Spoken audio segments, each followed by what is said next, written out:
Hi friends, எல்லாருக்கும் வணக்கம். இப்போ சூப்பரான ஒரு நெக் டிசைன் தான் பார்க்க போகிறோம். இதுக்கு கட்டிங் அண்டு ஸ்டிச்சிங் ரொம்ப நம்ம பொறுமையாக பார்க்கணும். இதுக்கு நம்ம கேன்வாஸ் எடுத்து வச்சுக்கலாம். இப்போ இதோட அளவுகள் இப்போ வந்து பார்க்கலாம். தச்சு படிமான தையல் போட 1 இன்ச்சும், ப்ளவுஸோட ஹைட்டு 15.5 இன்ச்சு, கழுத்து அகலம் 3.5 இன்ச்சு, ஷோல்டர் அளவு பார்த்தீங்கன்னா 3 இன்ச்சு, ஆம்கோல் அளவு 6 இன்ச்சு, மார்புஸ்ட் அளவில் ஒரு பகுதி 10 இன்ச்சு, தையலுக்காக 1.5 இன்ச்சு. பின்கழுத்து உயரம் பார்த்திங்கன்னா 12.5 இன்ச் நம்ம எடுத்துக்கலாம். இப்போ இந்த பகுதியை நம்ம தனியாக எடுத்து வச்சிடலாம். இப்போ நம்ம கேன்வாஸில் தான் நெக் டிசைனை வந்து நம்ம கட் பண்ண போகிறோம். கேன்வாஸை பாருங்கள், இந்த மாதிரி நம்ம வந்து 2ஆக மடிச்சுக்கலாம். இப்போ இதில் பாருங்கள், நம்ம கழுத்து அகலம் 3.5 இன்ச்சும், பின்கழுத்து உயரம் 12.5 இன்ச்சுக்கு இந்த மாதிரி நம்ம பாக்ஸ் வந்து நம்ம போட்டுக்கலாம். மேல் ரவுண்டுக்கு இறக்கம் பார்த்திங்கன்னா 4 இன்ச் நம்ம எடுத்துக்கலாம். ஒரு 1/4 இன்ச் கேப் விட்டுட்டு கீழ் இறக்கம் பார்த்திங்கன்னா 8 இன்ச் நம்ம எடுத்துக்கலாம். இப்போ மேலே உள்ள பாக்ஸில் பாருங்கள், இந்த மாதிரி நம்ம வந்து அழகான ரவுண்டு வந்து நம்ம போட்டுக்கலாம். அந்த கார்னர் பகுதியிலேருந்து கரெக்டாக நம்ம வந்து ஒரு 1.25 இன்ச்சுக்கு அந்த ஹைட்டில் வந்து ரவுண்டு போட்டுக்கலாம். ஓகேங்களா? 3.5 இன்ச் போட் நெக் தைக்கணும் அப்படின்னா 3.5 இன்ச்சில் நம்ம போட்டோம் அப்படின்னா கரெக்டாக இருக்கும். கீழ் ரவுண்டு பாருங்கள், இந்த மாதிரி ஒரு கூர்மையான ஒரு முக்கோண ஷேப் வந்து நம்ம வந்து போட்டுக்கலாம். மேலே வந்து ஷார்ப்பாக வராமல் கொஞ்சம் ஒரு வளைவாக வந்து இந்த மாதிரி ஷேப்பில் நம்ம வந்து போட்டுக்கணும். இப்போ பாருங்கள், இதுக்கு இந்த மாதிரி சதுரமாக நம்ம வந்து மடிச்சுக்கலாம். மடிச்சுட்டு இதோட ஹைட்டு பார்த்திங்கன்னா 1 இன்ச் 1 இன்ச்சில் இந்த மாதிரி ஒரு ரவுண்டு ஷேப்பில் நம்ம கட் பண்ணி எடுத்துக்கலாம். ஓகேங்களா? இந்த ஸ்கேலப் வரைகிறதுக்கு இதை வந்து நம்ம கேன்வாஸில் அல்லது ஒரு அட்டையில் வந்து இந்த மாதிரி நம்ம வந்து ரெடி பண்ணி வச்சுக்கணும்.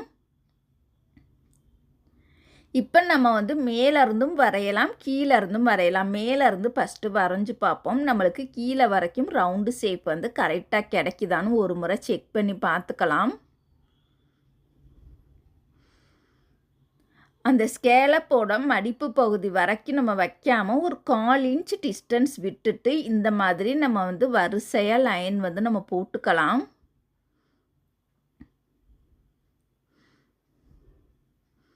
இப்போ மேலேருந்து போட்டோம் அப்படின்னா ஃபஸ்ட்டு நீங்கள் வரையும் பொழுது பென்சிலில் வரைஞ்சி பார்த்துட்டு கரெக்டாக வந்துச்சு அப்படின்னா நம்ம வந்து ஸ்கெட்சில் வந்து தாராளமாக வரையலாம். இப்போ கீழே பாருங்கள், கொஞ்சம் நம்மளுக்கு டிஸ்டன்ஸ் வருது, அதனால கீழே இருந்தே நம்ம வந்து ஸ்டார்ட் பண்ணலாம். ஓகேங்களா? இப்போ பாருங்கள், நம்ம வந்து கீழே இருந்தே ஸ்டார்ட் பண்ணலாம். இந்த லைன் வரைகிறதுக்கு முன்னாடியே ஃபஸ்ட்டு ஒரு முறை கரெக்டாக அந்த ரவுண்டு எல்லாமே நம்மளுக்கு கரெக்டாக வருதான்னு செக் பண்ணி பார்த்துட்டு தான் நம்ம வந்து ரவுண்டு போடணும். இப்போ ஃபஸ்ட்டு வந்து நம்ம மேலேருந்து போட்டோம், அதனால் கீழே வந்து நம்மளுக்கு டிஸ்டன்ஸ் இருந்தது, அதனால கீழே இருந்து நம்ம கரெக்டான ரவுண்டு வச்சு இப்போ வந்து நம்ம போட்டுக்கலாம்.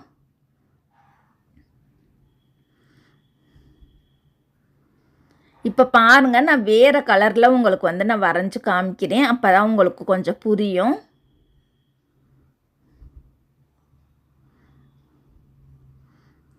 இந்த ரவுண்டே பார்த்திங்கன்னா நம்மளுக்கு வந்து நார்மலாக உள்ளது தான். இன்னும் இதோட குட்டி குட்டி சைஸாக வேணும் அப்படின்னா இன்னும் அதுக்கு வந்து நம்மளுக்கு அதிக நேரம் டைம் எடுக்கும். தைக்கிறதா இதை விட ரொம்ப கஷ்டமாக இருக்கும். ஓகேங்களா?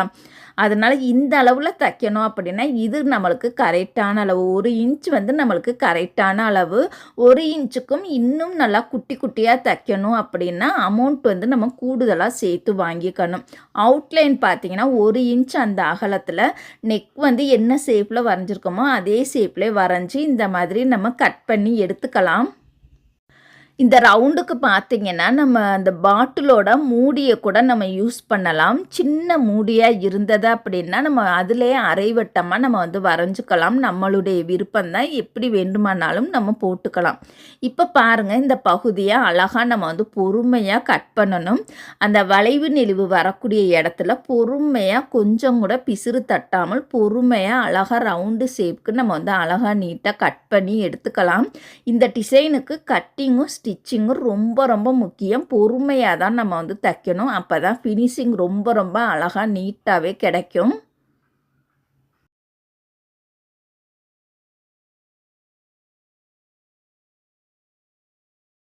கண்டிப்பாக இந்த டிசைனுக்கு கேன்வாஸ் பயன்படுத்தி தைச்சா மட்டும்தான் நம்மளுக்கு ஃபினிஷிங் பக்காவாக இருக்கும். கேன்வாஸ் யூஸ் பண்ணாமல் தைச்சோம் அப்படின்னா அந்தந்த இடத்துலலாம் நம்மளுக்கு வந்து மடங்கி போயிருக்கும்.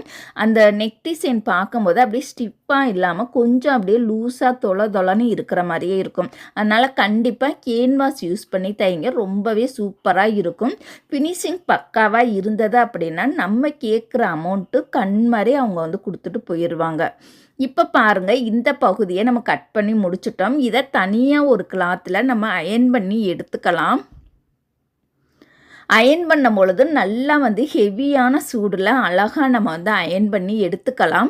சில சமயம் அந்த பேப்பர் கேன்வாஸ் வந்து துணியில் ஒட்டாது. அதனால் ஹெவி சூடில் வச்சு நம்ம அயர்ன் பண்ணோம் அப்படின்னா நல்லா ஸ்ட்ராங்காக அந்த துணியில் வந்து நல்லாவே ஸ்ட்ராங்காக ஒட்டிக்கிறோம். நம்மளுக்கு தைக்கிறதுக்கு ரொம்ப ஈஸியாக இருக்கும். ஓகேங்களா? இந்த மாதிரி நல்லா ஸ்ட்ராங்காக நல்லா நீட்டாக வந்து அயர்ன் பண்ணி எடுத்துக்கலாம். இப்போ எப்படி ஈஸியாக தைக்கிறதுன்னு பார்க்கலாம். இப்போ ப்ளவுஸோட கெட்ட பக்கத்தில் லைனிங் கிளாத்தை வச்சுக்கலாம். நல்லா கவனமாக பாருங்கள். ப்ளவுஸோட கெட்ட பக்கத்தில் லைனிங் கிளாத்தை வச்சுட்டு அவுட்லைன் ஃபுல்லாகவே ஒரு நூல் கேப்பில் நம்ம தையல் போட்டு ரெடி பண்ணிக்கலாம்.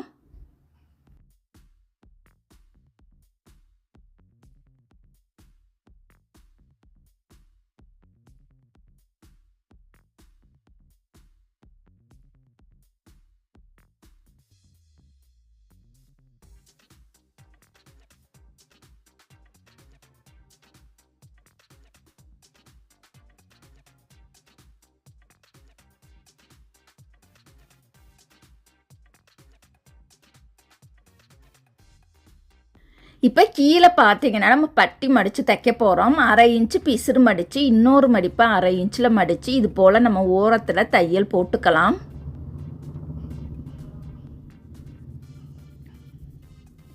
இப்போ இந்த ஓரத்தில் இன்னொரு தையல் நம்ம வந்து போட்டுக்கலாம். டாட் வந்து இப்போ பிடிக்க வேணாம். நெக் தைச்சதுக்கு அப்புறமா டாட் வந்து நம்ம பிடிச்சிக்கலாம். சைடில் இருக்கக்கூடிய எக்ஸ்ட்ரா பீஸரை இந்த மாதிரி நம்ம கட் பண்ணி எடுத்துக்கலாம்.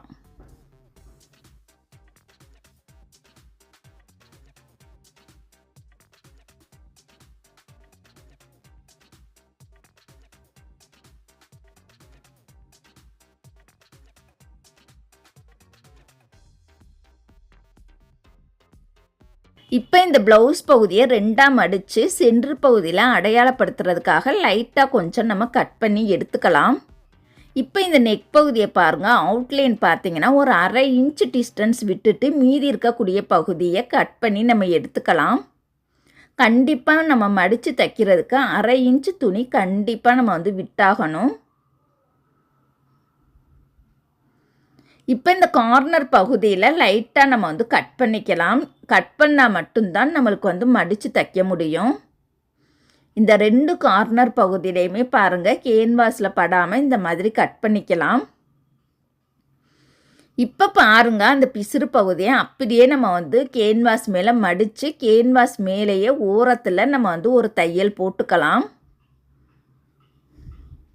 ஒரு சப்ஸ்கிரைபர் வந்து கமெண்ட் பண்ணியிருந்தாங்க, கேன்வாஸ் பயன்படுத்தி தைச்சோம் அப்படின்னா தண்ணியில் போடும்பொழுது அது ஒரு மாதிரி கிழிஞ்சு போயிருமா அப்படின்னு சொல்லி கேட்டிருந்தாங்க. கண்டிப்பாக அந்த மாதிரிலாம் ஆகாது. ஏன்னா நம்ம கேன்வாஸை வெறுமனே வச்சு தைக்க கிடையாது, துணியில் வந்து அட்டாச் பண்ணி தான் நம்ம வந்து தைக்கிறோம். அதனால் கேன்வாஸ் வந்து எத்தனை டைம் நீங்கள் வாஷ் பண்ணாலும் சரி கேன்வாஸ் வந்து எதுவுமே செய்யாது, நம்மளுக்கு அப்படியே இருக்கும். கேன்வாஸ் நம்ம எதுக்காக வச்சு தைக்கிறோன்னு பார்த்தீங்கன்னா நம்மளுக்கு அந்த நெக் டிசைன் வந்து நல்லா மடமடன்னு ஸ்டிப்பாக இருக்கிறதுக்காக தான் நம்ம இந்த கேன்வாஸ் பயன்படுத்தி தைக்கிறோம். இப்போ சென்டர் பகுதியில் பாருங்கள், இந்த மாதிரி நம்ம வந்து வரைஞ்சிக்கலாம். அந்த இடம் தனித்தனி ரவுண்டாக இருந்ததை இந்த மாதிரி அந்த ரவுண்டோட சேர்த்து நம்ம வந்து ஒரு வளைவு கொடுத்துடலாம்.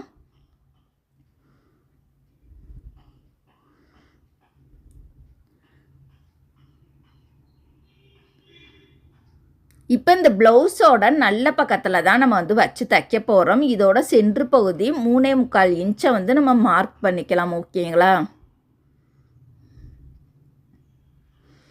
இந்த ப்ளவுஸோட நல்ல பக்கத்தில் தான் வச்சு தைக்கணும். பாருங்கள், கரெக்டாக சென்ட்ரு பண்ணி கரெக்டாக வச்சுட்டு உள் ரவுண்டு அந்த ஒரு நூல் கேப்பில் கேன்வாஸ் மேலே தையல் போடணும். அப்படியே பாருங்க, நம்ம வந்து தனித்தனி ரவுண்டாக இருந்தது. மேலே ஒரு ரவுண்டு, கீழே ஒரு டிசைனுமா இருந்தது. அந்த ஃபஸ்ட்டு ரவுண்டை மட்டும் மேல் ரவுண்டோட நம்ம வந்து இணைச்சி விட்டுறணும். அப்போ தான் நம்மளுக்கு வெட்டி தைக்கும் பொழுது ரொம்ப ஈஸியாகவே இருக்கும். இந்த மாதிரி ஒரு நூல் கேப்பில் தான் நம்ம வந்து தையல் போடணும். 1/4 இன்ச்சோ 1/2 இன்ச்செலாம் விட்டு தையல் போடவே கூடாது. கேன்வாஸ் மேலே கரெக்டாக ஒரு நூல் கேப்பில் ஒவ்வொரு கார்னர் பகுதியிலையுமே ஊசியை உள்ளே இறக்கி துணியை திருப்பணும். கொஞ்சம் பொறுமையாக நம்ம தைக்கணும். அவசரமாக தைச்சோம் அப்படின்னா இந்த டிசைனுக்கு ஃபினிஷிங் நல்லாவே இருக்காது. அதனால் கண்டிப்பாக டைம் எவ்வளோ ஆனாலும் பரவாயில்ல, நம்ம பொறுமையாக தைக்கிறது ரொம்ப நல்லது. இந்த மாதிரி டிசைன்லாம் பார்த்திங்கன்னா டவுனில் இருக்கக்கூடிய நபர்கள் விரும்பி போடுவாங்க. கண்டிப்பாக நீங்கள் ஒருவேளை வில்லேஜ் ஏரியாவில் இருக்கீங்க அப்படின்னா உங்களுக்கு கிடைக்கிற டைமில் இந்த மாதிரி டிசைன்லாம் கற்றுக்கிறது ரொம்ப நல்லது. ஏன்னா ஒரு சில பேர் வந்து இந்த மாதிரி டிசைன்லாம் விரும்பி போடுவாங்க. கண்டிப்பாக இந்த டிசைன்லாம் நீங்கள் தச்சு பழகிக்கிறது ரொம்ப நல்லது.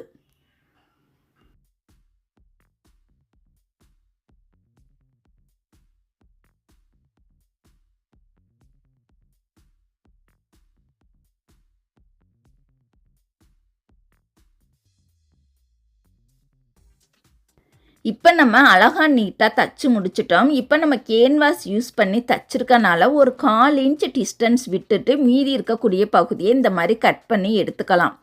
சென்டரில் பாருங்கள், நேராக நம்ம வந்து கட் பண்ணிக்கலாம். இந்த இடத்துலையுமே பாருங்கள், ஒவ்வொரு அந்த வளைவுகளுக்குமே பார்த்திங்கன்னா கரெக்டாக ஒரு 1/4 இன்ச் அந்த டிஸ்டன்ஸில் தான் மீதி இருக்கக்கூடிய பகுதியை இது போல் நம்ம வந்து கட் பண்ணி எடுத்துக்கணும். ஓகேங்களா? பொறுமையாக கட் பண்ணுங்கள். தையலில் படாமல் பொறுமையாக அழகாக நீட்டாக நம்ம வந்து கட் பண்ணி எடுக்கணும்.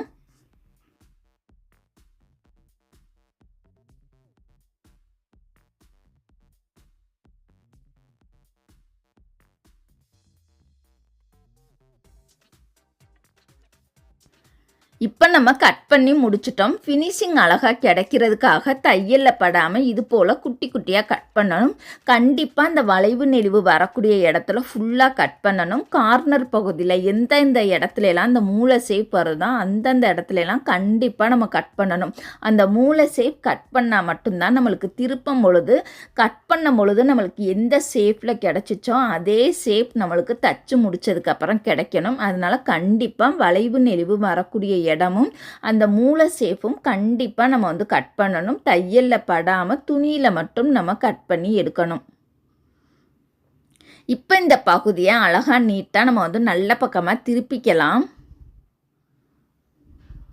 திருப்புறதுக்குமே நம்மளுக்கு டைம் எடுக்கும். அதனால் பொறுமையாக பார்த்தா அந்த நெக்கோட ஷேப்பை அழகாக நீட்டாக வந்து எடுக்கணும். பாருங்கள், ஃபஸ்ட்டு வந்து நம்ம கையோட விரல் பகுதியினால் இந்த மாதிரி நம்ம வந்து ஃபஸ்ட்டு திருப்பிக்கலாம். ஃபுல்லாகவே பாருங்கள், விரல் பகுதியினால் அழகாக நீட்டாக திருப்பிக்கலாம். திருப்பினதுக்கு அப்புறமா அந்த ஸ்கேலப்போட அந்த மூளைப்பகுதி பார்த்திங்கன்னா அந்த இடத்துல சுருக்கம் வந்து நம்மளுக்கு அதிகமாக தேங்கி இருக்கும்.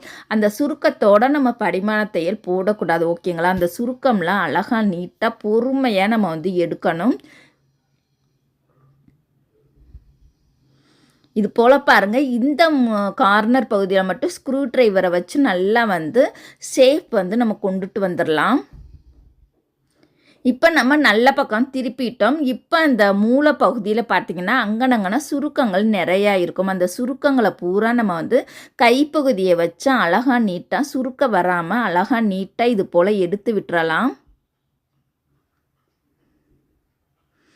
இது போல் பாருங்கள், அந்த மூளை பகுதியிலலாம் சுருக்க வராமல் அழகாக நீட்டாக எடுத்து விட்டுறணும்.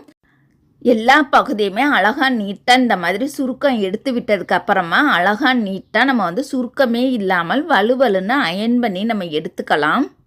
அயன் பண்ணதுக்கு அப்புறம்தான் நம்ம வந்து இந்த ப்ளவுஸோட நல்ல பக்கத்தில் நம்ம படிமான தையல் போடவே ஆரம்பிக்கணும். ஓகேங்களா? இந்த டிசைனுக்கு மட்டும் எடுத்ததுமே படிமான தையல் போட்டுறாமல் அழகாக நீட்டாக அயன் பண்ணதுக்கு அப்புறம் தான் படிமான தையல் போடணும். இந்த இடத்துல நம்ம ரோப் வச்சு தைக்கிறனால அடியில் ரோப் வந்து வச்சிடலாம். பாருங்கள்,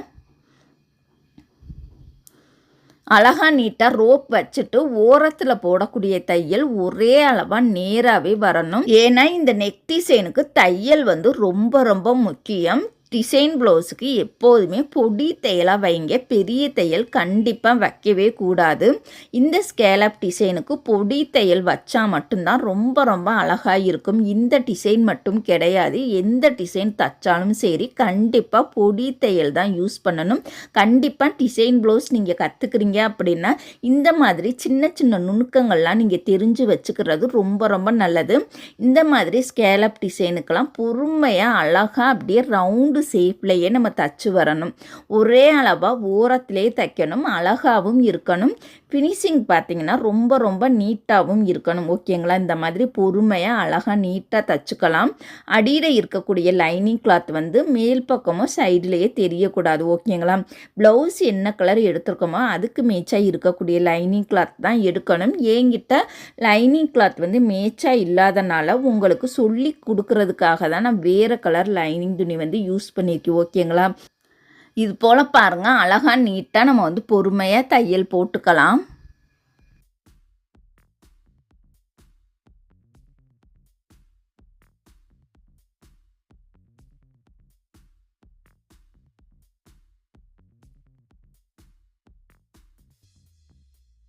இப்போ இந்த கார்னர் பகுதியிலையுமே ரோப் வச்சுட்டு பாருங்கள், அழகாக நம்ம வந்து தையல் போட்டுக்கலாம்.